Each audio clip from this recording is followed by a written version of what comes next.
this is Chef Emily from Cake Style.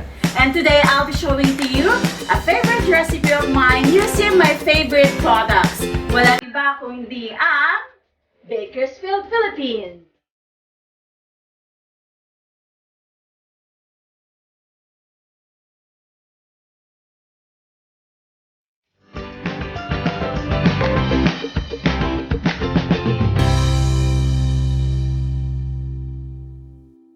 Ngayong araw na ito ay tuturuan ko kayo ng isang classic recipe na paniguradong may enjoy ng inyong buong pamilya at pwede niyong pagkakitaan at gawing negosyo para sa inyong mga coffee shop.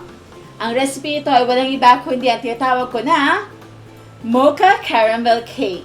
Yes, using all the favorite products of mine from Bakersfield, Philippines, ituturo ko sa inyo ang isang classic recipe using the creaming method na lagi kong ginagamit whenever I make a fluffy yet dense enough cake na magagamit ko sa aking mga I could use it for my soft icing cakes or even for my fondant cakes.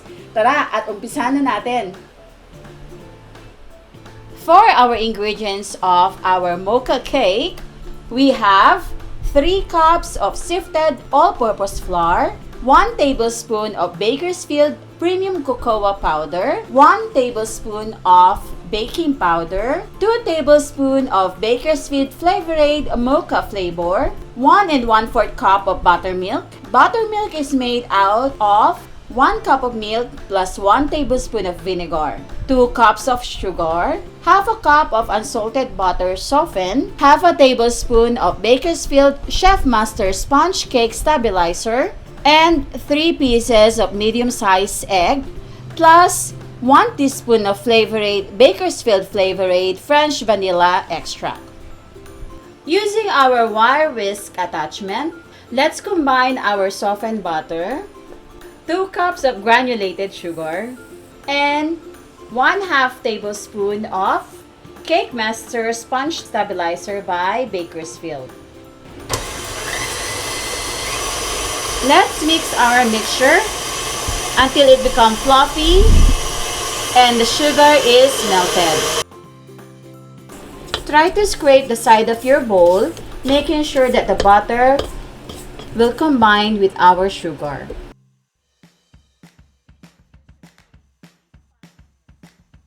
Into our buttermilk mixture, let's now add our Bakersfield Flavor Aid mocha flavor. So that will be 2 tablespoons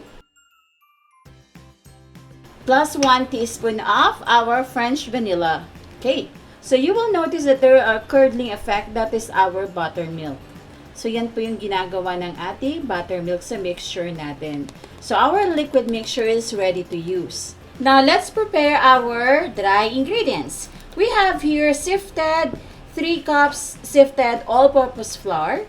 So sinift ko na po ito kanina. Now we will add our 1 tablespoon of baking powder and our 1 tablespoon of Bakersfield premium cocoa powder.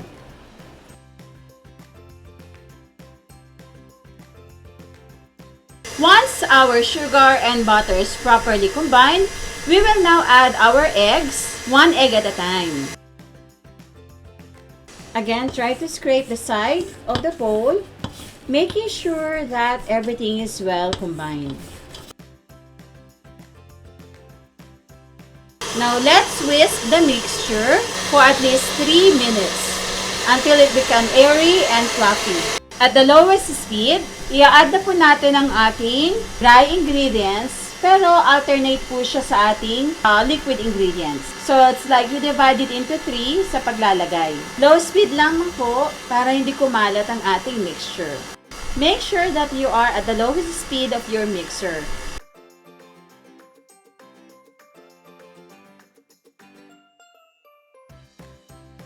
And then, try to scrape the bowl para po walang magiging lumps ng flour sa side niya. This recipe is very ideal to all coffee lover out there at mahilig sa mga caramel. Talaga mai-enjoy niyo ito sa inyong mga favorite coffees and for sure napapatok ito sa inyong mga suking tindahan. Now let's divide into 3 equal parts. into our parchment bottom baking pan. So this is 8 inches baking pan.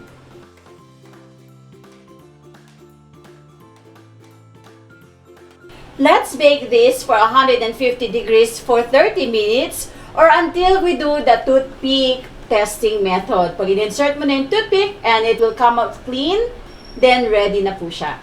Tara, bake na natin! Now for our icing recipe. So ito naman po ang gagamitin natin para sa ating frosting.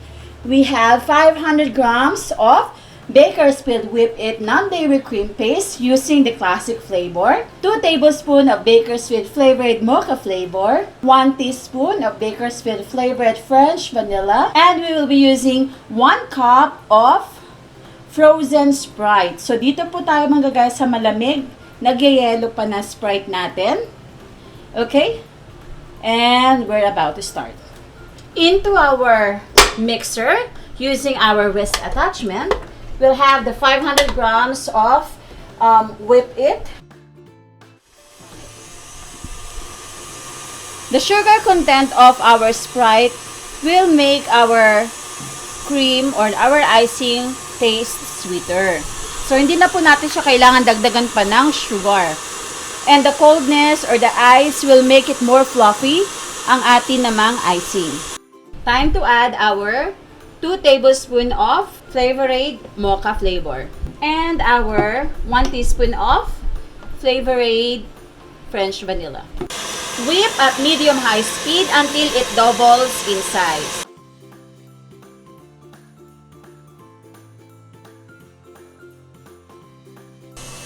Alright! Ayan, halos napuno na niya yung ating mixer. So that's almost like 3/4 full. From the 500 grams, ganito kadami ang nagawa ng ating Whip It. And look how stiff. Tanan! Ganda! And it smells so good. Bango-bango. Okay, we're about to frost our cake. And now, for the fillings of our mocha caramel cake, we have the Bakersfield fudge sheet caramel, Bakersfield fudge sheet chocolate, and of course, to add some crunch, our Bakersfield chocolate chips. So let's get ready. Now here is our baked mocha cake. Ayan, ang ganda, di ba? So it's so pretty and flat na flat talaga yung top niya. Now before we use this, all you have to do is just to remove the crust. So this is the crust. So you don't have to cut, you just have to scrape the top. Since flat naman po ang ating cake, it's easy for you to just scrape it off, just like that. So wala kayong masyadong cream off or mga sinasabi nilang scrap cake.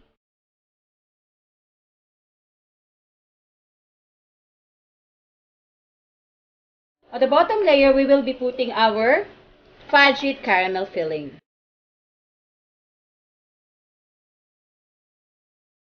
You can add as many as you like, or you can put as many as you like, but usually I'll put this approximately half cup to add some crunch, some Bakersfield chocolate chips.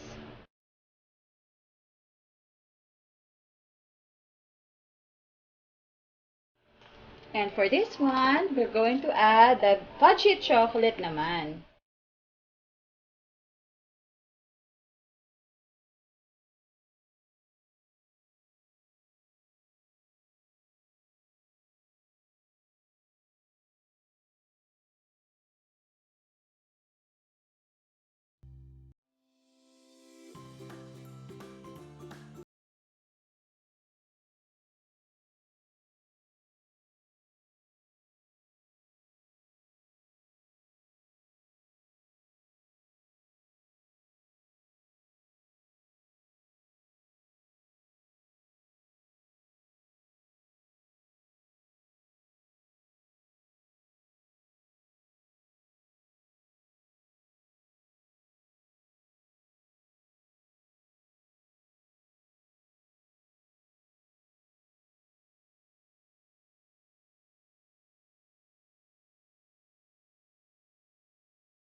And there you have it. This is our mocha caramel cake by Chef Emily.